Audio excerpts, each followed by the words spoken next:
गोविंद भगवान की जय। यहाँ कुछ लोगों का कहना है कि उस अचित्त स्वरूप का, उस परमेश्वर का ध्यान कैसे हो, क्योंकि यहाँ जो लोगों ने यह प्रश्न किया है उनका कहना है कि जो वस्तु मैंने देखी नहीं है उसका ध्यान करना मेरे लिए संभव नहीं है। एक तरीके से उनका यह मत उचित है, क्योंकि बिना देखी वस्तु का ध्यान करना वास्तव में ही असंभव है। तो इस प्रश्न से यह सिद्ध होता है कि उसे देखना आवश्यक है जिसका हम ध्यान करना चाहते हैं।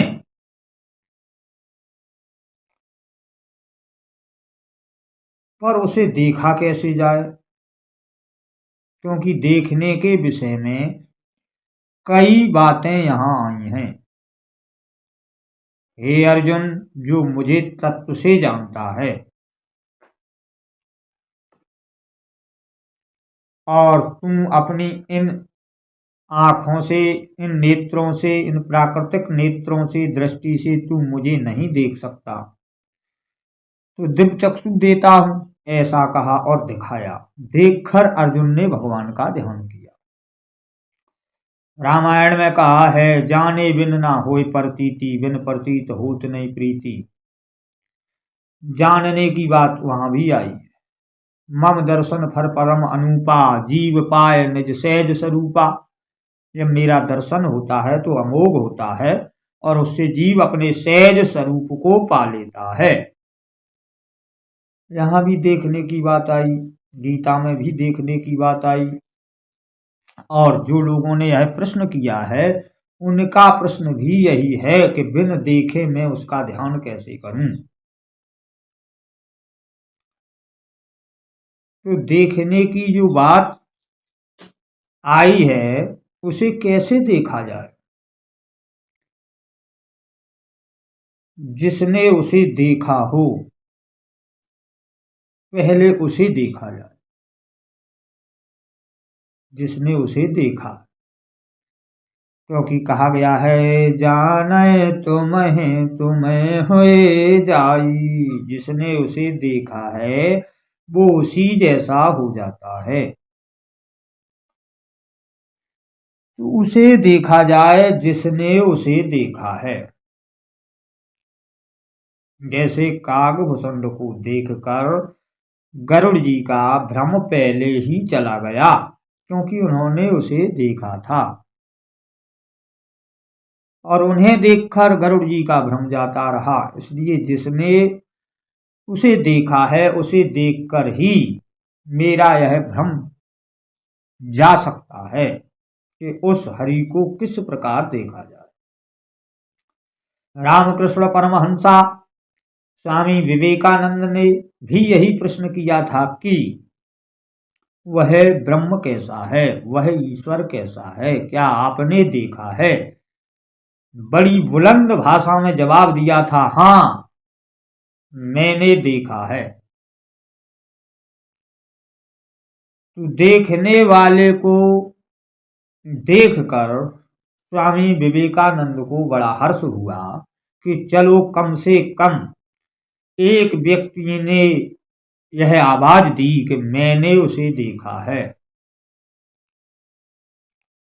ऐसे व्यक्ति की बात में बड़ी ही श्रद्धा उत्पन्न हुई विवेकानंद के अंदर कि देखने वाला मिला तो उसे देखा जा सकता है। और विवेकानंद स्वामी ने देखा। कैसे दिखाया ये तो रामकृष्ण जाने और स्वामी विवेकानंद जाने। लोग कह तो देते हैं वाणी से कि उन्होंने यह कहा, उन्होंने वह कहा, पर वास्तविकता तो जिसने देखा वह जाने, जिसने दिखाया वह जाने। क्योंकि सबके समझ में आना इसलिए कठिन है कि कोई व्यक्ति किसी को सचमुच मणि दे दे और कहे कि यह पारस है, पर उसे उस मणि देने वाले के प्रति कोई श्रद्धा विश्वास नहीं है, तो उस मणि को वो पत्थर मानेगा, जबकि वह मणि है। पर यदि किसी की उस पुरुष में श्रद्धा हो, विश्वास हो, तो वो वास्तविकता पत्थर दे दे और कह दे कि यह मणि है, तो वो यह मान लेगा कि यह मणि है, क्योंकि उसकी श्रद्धा उस व्यक्ति पर है। मेन वस्तु निकली श्रद्धा, श्रद्धा को ही भक्ति कहते हैं। जब तुम्हारी किसी में श्रद्धा होगी तब उसके वाक्य तुम्हें सत्य प्रतीत होंगे और औषधि के समान होंगे। यदि तुम्हारी श्रद्धा ही न हो तो फिर वह सत्य पुरुष भी हो, स्वयं हरि भी हो, तब भी तुम्हें विश्वास नहीं होगा।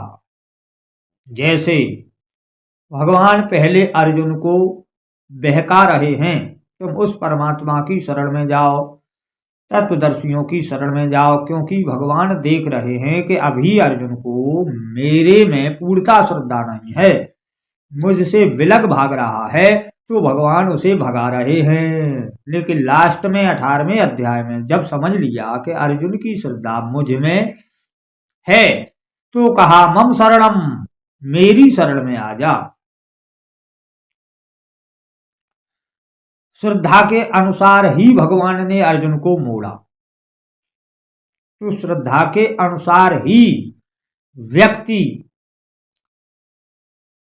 उस ब्रह्म को देख सकता है।